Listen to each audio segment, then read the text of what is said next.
താരസംഘടനയായ അമ്മയിൽ തർക്കം രൂക്ഷം. ശ്വേതാ മേനോനും രമേഷ് പിഷാരടിയും തമ്മിലുള്ള ഫോൺ സംഭാഷണം പുറത്ത്. ജനറൽ ബോഡിയിൽ നടന്നത് തമ്മിലടിയെന്ന് ശ്വേതാ മേനോൻ. ചിലർ അസഭ്യവർഷം നടത്തി. കൊല്ലം തുളസിയുടെയും മല്ലിക സുകുമാരൻ്റെയും കയ്യിൽ നിന്നും മൈക്ക് ബലമായി പിടിച്ചു വാങ്ങി. ചിലർ മദ്യപിച്ചാണ് ജനറൽ ബോഡിക്ക് എത്തിയതെന്നും ശ്വേത. ജൂൺ 21 നടന്ന ജൂൺ 21 ചേർന്ന ജനറൽ ബോഡിയിൽ നടന്ന സംഭവങ്ങളെക്കുറിച്ചാണ് ശ്വേതാ മേനോന്റെ വെളിപ്പെടുത്തൽ.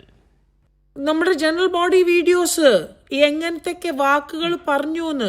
ഒരു സ്ത്രീ തനിച്ചൊരു സ്റ്റേജിൽ 6-7 മണിക്കൂർ ഈ മറ്റേ നമ്മളെ അശ്ലീല വാക്കുകൾ ബാബുരാജ്, ഇടവേള ബാബുവും സിദ്ദിഖയും മറ്റേ സുരേഷ് കൃഷ്ണയും മറ്റേ സാദിക്ക, പിന്നെ ഞാൻ പറഞ്ഞുതരാം അപ്പാഹാജ, പിന്നെ മജീദ് ക, പിന്നെ ആരാണ് മാല പാർവതി, മായ വിശ്വനാഥ്, എല്ലാവരും പറയണ കാര്യങ്ങളെല്ലാം അത്ര ക്ലിയറായ ഓഡിയോസും വീഡിയോസും ഉണ്ട് എൻ്റെ അടുത്ത്.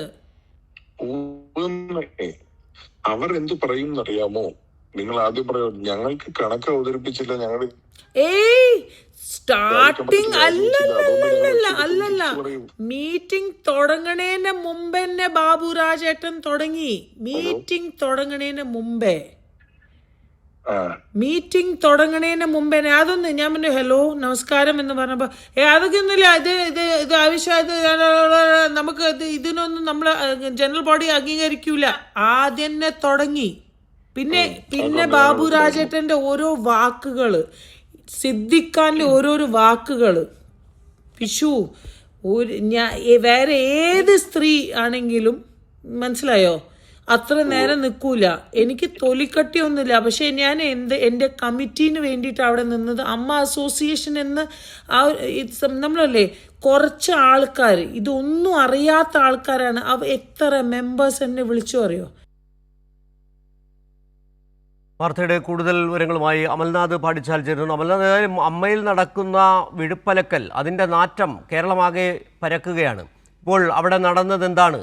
ബാബുരാജ് ഉൾപ്പെടെയുള്ള നടന്മാർ അശ്ലീല പരാമർശം നടത്തി, അസഭ്യവർഷം നടത്തിയെന്ന് ശ്വേതാ മേനോന് പറയേണ്ടി വരുന്നു. ഒരുപക്ഷേ അന്ന് നടന്ന സംഭവങ്ങളെല്ലാം അവിടെ റെക്കോർഡ് ചെയ്ത് സൂക്ഷിക്കപ്പെട്ടിട്ടുണ്ട്. അതിൻ്റെ അടിസ്ഥാനത്തിൽ കൂടിയാകണം ശ്വേതാ മേനോൻ നിലപാടെടുത്ത് രാജിവെക്കുന്ന പ്രശ്നമില്ല. എന്താണ് ഈ ശ്വേതയുടെയും രമേഷ് പിഷാരടിയുടെയും സംഭാഷണങ്ങളിൽ നിന്ന് വ്യക്തമാകുന്നത്? അവിടെ അന്ന് ജനറൽ ബോഡിയിൽ ജൂൺ 21 ചേർന്ന ജനറൽ ബോഡിയിൽ നടന്നത് ഈ പരസ്പരം തെറിവിളിയായിരുന്നോ?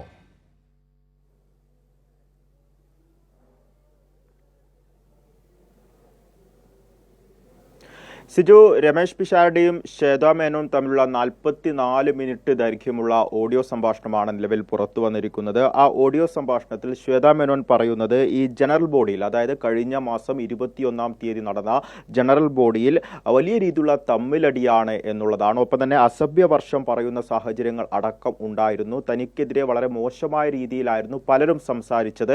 അവരുടെയൊക്കെ പേരെടുത്തായിരുന്നു ശ്വേതാ മേനോൻ പറഞ്ഞത് എന്നുള്ളതാണ്. ഇപ്പോൾ ബാബുരാജ്, സിദ്ദിഖ്, അത്തരത്തിൽ ഇടവേള ബാബു, അങ്ങനെ നിരവധി പേർ തനിക്കെതിരെ വളരെ മോശമായ രീതിയിൽ സംസാരിച്ചിട്ടുണ്ട് എന്നാണ് ശ്വേതാ മേനോൻ ഈ ഒരു ഫോൺ സംഭാഷണത്തിൽ പറയുകയും ചെയ്യുന്നത്. നമ്മൾ ആ ഒരു ജനറൽ ബോഡിയുടെ തുടക്കത്തിലൊക്കെ നമ്മളൊക്കെ സൂചിപ്പിച്ചിട്ടുണ്ടായിരുന്ന കാര്യം, ഇത്തരത്തിൽ ആ ഒരു കണക്കുമായി ബന്ധപ്പെട്ട് വലിയ രീതിയിലുള്ള അസ്വാരസ്യം ആ ജനറൽ ബോഡിയിൽ ഉണ്ടാകുന്നു. പരസ്പരം ഇവർ ഇരുചേരികളായി നിന്ന് പോരടിക്കുന്നു എന്നൊക്കെയാണ്. പക്ഷേ ശ്വേതാ മേനോൻ നിലവിൽ ഈ ഒരു ഫോൺ സംഭാഷണത്തിൽ സൂചിപ്പിച്ചിരിക്കുന്നത് അങ്ങനെ ആ ഒരു ജനറൽ ബോഡിയിൽ കണക്കുകളുമായി ബന്ധപ്പെട്ട് അതിൽ സുതാര്യക്കുറവുണ്ട് എന്ന് പറഞ്ഞൊന്നുമല്ല ഇത്തരത്തിലൊരു ഫൈറ്റ് അവിടെ ഉണ്ടായത് എന്നുള്ളതാണ്. ഇത്തരത്തിൽ ആ ജനറൽ ബോഡി തുടങ്ങിയ സാഹചര്യം മുതൽ തന്നെ ബാബുരാജും സിദ്ദിഖും അടക്കമുള്ളവർ ആ ജനറൽ ബോഡിയിൽ വലിയ രീതിയിലുള്ള അസഭ്യവർഷം നടത്തി എന്നാണ് ഈ ഫോൺ സംഭാഷണത്തിൽ സൂചിപ്പിക്കുന്നത്. അതോടൊപ്പം തന്നെ മറ്റൊരു ഗുരുതരമായ ഒരു കാര്യം എന്ന് പറയുന്നത്, ചിലർ മദ്യപിച്ചാണ് ജനറൽ ബോഡിയിൽ എത്തിയിരിക്കുന്നത് എന്നൊരു കാര്യം കൂടി നിലവിൽ ഇപ്പോൾ ശ്വേതാ മേനോൻ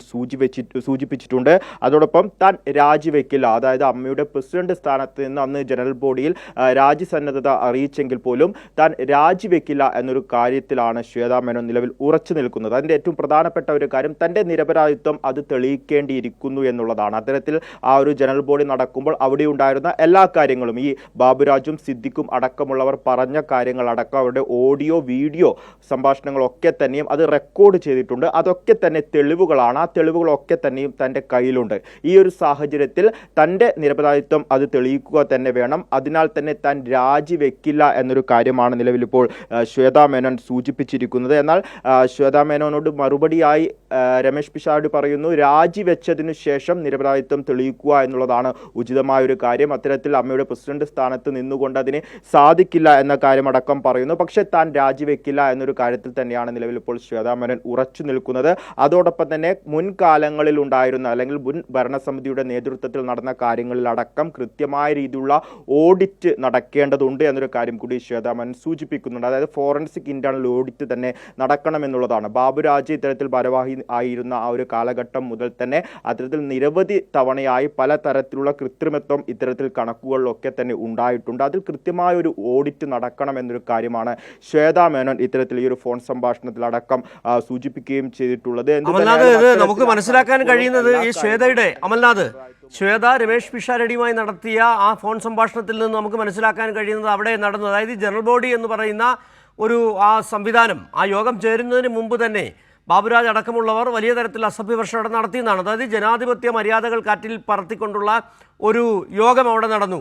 അവിടെ നടന്നത് ഒരു അഡ്ഹോക് കമ്മിറ്റിയെ തിരഞ്ഞെടുക്കലോ മറ്റു കാര്യങ്ങളൊന്നും അല്ല എന്നാണ് അവരുടെ വാക്കുകളിൽ നിന്ന് നമുക്ക് മനസ്സിലാക്കാൻ കഴിയുന്നത്. അതോടൊപ്പം തന്നെയാണ് ഈ നടന്മാരുടെ ശരിയായ സ്വഭാവം എന്താണ് എന്ന തരത്തിൽ ശ്വേതാ മേനോന് പറയേണ്ടി വരികയും ചെയ്യുന്നത്. ഏതായാലും ഇപ്പോൾ ശ്വേത പറയുന്നത് കൂടുതൽ തെളിവുകൾ തൻ്റെ കയ്യിലുണ്ട്, അത് ഈ ഓഡിയോ വീഡിയോ സംഭാഷണങ്ങൾ തന്നെയുണ്ട്, തെളിവുകൾ തന്നെയുണ്ട്, അത് പുറത്തിടേണ്ടി വരുമെന്ന് തന്നെയാണോ? ആ ഉറപ്പിൻ അത് കയ്യിലുള്ളത് കൊണ്ട് തന്നെയാകണം ശ്വേതാ മേനോൻ ഉറച്ച നിലപാടെടുത്തിരിക്കുന്നത്, അല്ലേ?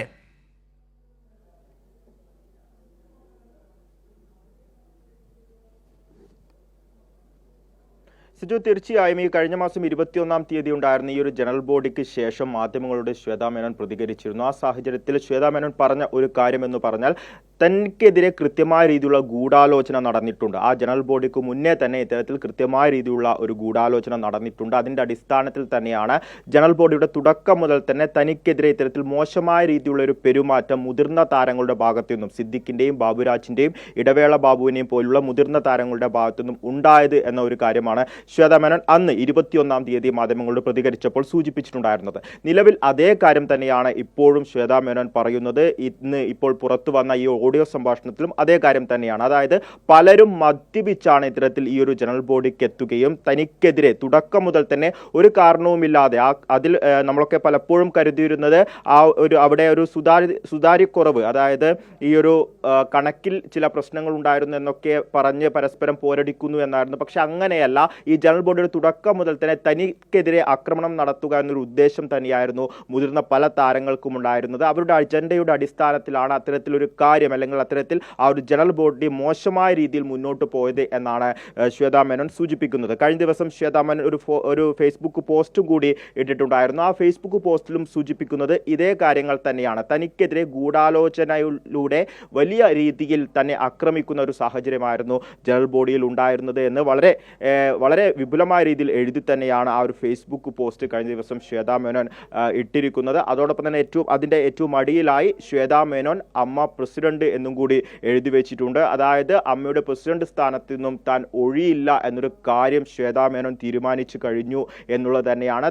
തൻ്റെ കയ്യിൽ എല്ലാ തെളിവുകളും, അതിപ്പോൾ സൂചിപ്പിച്ചതുപോലെ തന്നെ ഇത്തരത്തിൽ ആ ഒരു ജനറൽ ബോഡിയുടെ ഭാഗമായി അവിടെ ഉണ്ടായിരുന്ന എല്ലാ കാര്യങ്ങളും ഓഡിയോ തെളിവുകളായി തൻ്റെ കയ്യിലുണ്ട്. എല്ലാം റെക്കോർഡ് ചെയ്ത തെളിവുകളാണ്. അത് തൻ്റെ കയ്യിലുണ്ട്. അതിൻ്റെ അടിസ്ഥാനത്തിൽ തൻ്റെ നിരപരാധിത്വം അത് തെളിയിക്കും. ഒപ്പം തന്നെ അവിടെ ബാക്കിയുള്ളവർ എന്താണോ ചെയ്തു കൂട്ടിയത് എന്ന കാര്യം താൻ തെളിയിക്കും എന്നാണ് ശ്വേതാ മേനോൻ പറയുന്നത്. അത് അമ്മയുടെ പ്രസിഡന്റ് സ്ഥാനത്ത് തുടർന്നുകൊണ്ട് തന്നെ ആയിരിക്കും എന്നൊരു കാര്യം കൂടി ശ്വേതാ മേനോൻ പറയുന്നുണ്ട്. ഇത് കഴിഞ്ഞ ജനറൽ ബോഡിയുടെ ആ ഒരു സമയത്ത് മാത്രമുണ്ടായ ഒരു വിഷയമല്ല. അതായത് 10 മാസങ്ങൾക്ക് മുന്നെയാണ് ഇത്തരത്തിൽ ഈ ഒരു അമ്മയുടെ പ്രസിഡന്റ് സ്ഥാനത്തേക്കും ഒപ്പം തന്നെ ഭരണസമിതിയിലേക്ക് വനിതകൾ വരുന്നത്.